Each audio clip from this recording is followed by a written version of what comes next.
So you've mentioned throughout our conversation organizations, people you learned from, you worked with. I'm wondering if there's anyone else, either an organization or a person you particularly admire, who you think is just doing a great job shifting power. It could be within the progressive movement, it could be in politics or culture or academia.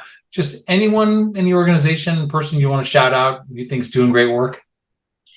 Well, I think there are a number of organizers. Again, I always say that my greatest teachers in this space are community organizers. There are a number of folks who I greatly admire and who I've learned a great deal from. Susan Burton is one. She is a woman who I think is well known in her right for the work that she does with formerly incarcerated women. A New Way of Life Reentry Project is the name of her organization. Pete White at LA Can is another one. I've mentioned already Community Coalition. I think one person that I really admire for her leadership, her organizational leadership, is our Mayor Karen Bass.